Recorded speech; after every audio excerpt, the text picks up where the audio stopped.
guys, and welcome back to my channel. Today on my channel we are going to be testing out and doing a wear test on the Pat McGrath Labs Fetish Eyes Mascara, which apparently per Sephora site has a cult following to it. Who knew? That's news to me. I had no idea about that. If you are new around here, every Tuesday I do a wear test video testing out different products, so I would love if you subscribed and followed along. So when I read cult following, I was like, what does that mean with a mascara? Apparently what that means is that a lot of makeup artists like this product because you have the ability to do as little or as much as you want to get the desired effect. This mascara is $30 and is found through Sephora's site. Now the brush itself is a natural bristled brush and it does have a flat top up at the edge here.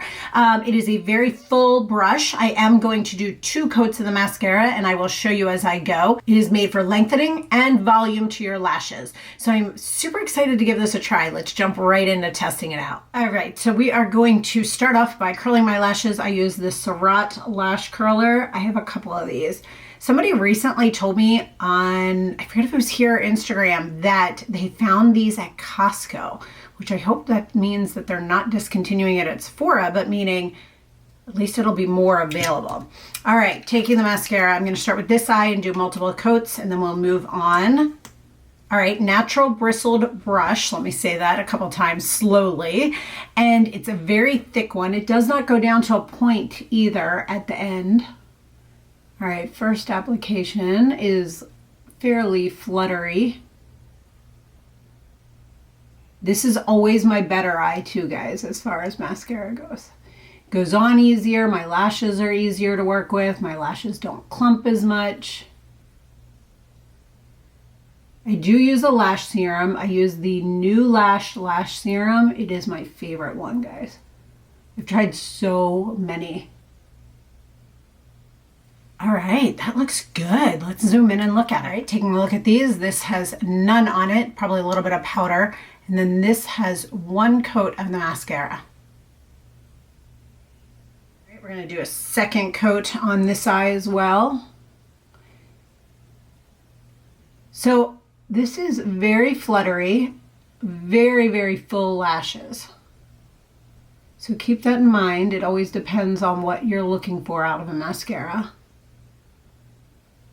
Wow, that is pretty full. Looks nice and lengthened. It is holding the curl. We'll see how that goes throughout the day. Taking a look at these, this is this side with no mascara on, and this side has 2 coats of the mascara.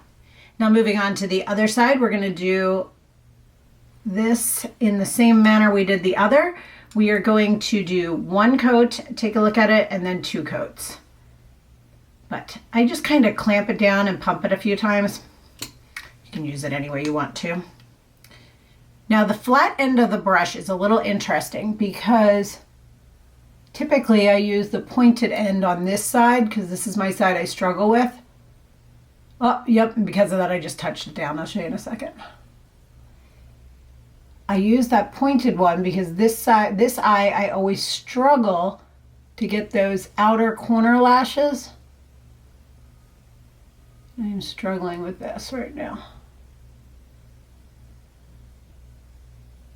All right, I'm going to show you what happened. So in doing that and the brush being so large and my lashes being so difficult, I touched down under the eye and on the brow bone. So this is looking at the difference with 1 coat to 2 coat. You can see I touched down right here and right under here.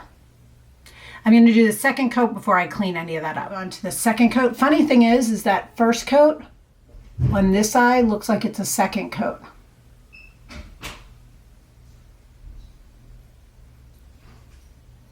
I have a couple flaky pieces. We're gonna let this dry and then clean it up. So now that I've finished the rest of my makeup, let's take a look and zoom in and show you what these look like now that it has dried. My makeup is complete, and then we'll come back and discuss it. Here's what it looks like up close. So now the rest of my makeup is on. It's a little clumpy. Like I'm struggling with this eye a lot. For some reason, after I put this on, this has never happened with me, I couldn't stop sneezing. I had a sneezing fit, like literally just one after another after another. I don't know if it was something in the mascara. There wasn't anything else that should have triggered that. I was just sneezing again.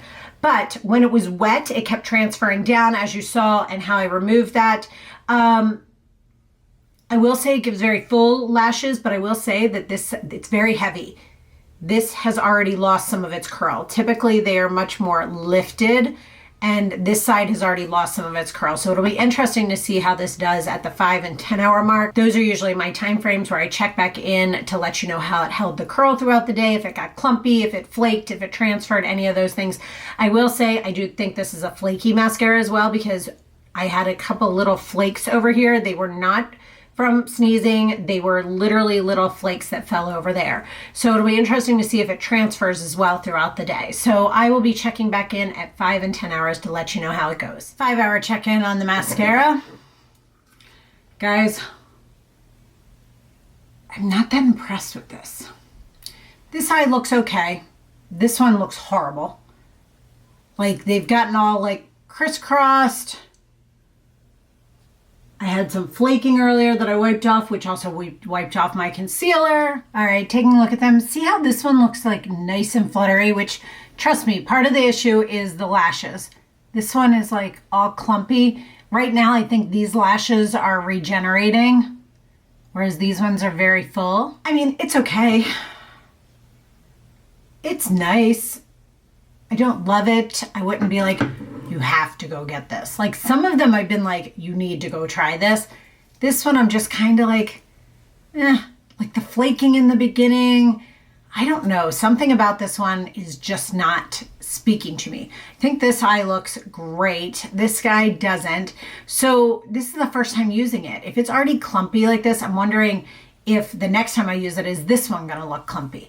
Like, that just doesn't sit well with me. So we'll check back at 10 hours. Also, I noticed the curl did not hold very well in this at all. This one is a little bit, I mean, it's not as bad as some others I've tried, but it's a little bit straighter. So it's definitely not a curling mascara. I hope you enjoyed this wear test on the Pat McGrath's FetishEyes Mascara. I personally have not had the best luck with Pat McGrath products. I just haven't found any that I'm like, oh, you have to go get this. There have been ones that I'm like, okay, that was nice and I like it. But for the price points of them, I've never really fallen in love with a product of hers. I just feel like there's better lines out there. This is available through Sephora exclusively. So if you are interested, I will put a link down below. If you are new around here, I would love if you subscribed and followed along here with me. And as always, if you have any additional questions, please feel free to put them down below. And as always, guys, thank you so much for watching and sticking with me. Have a great day.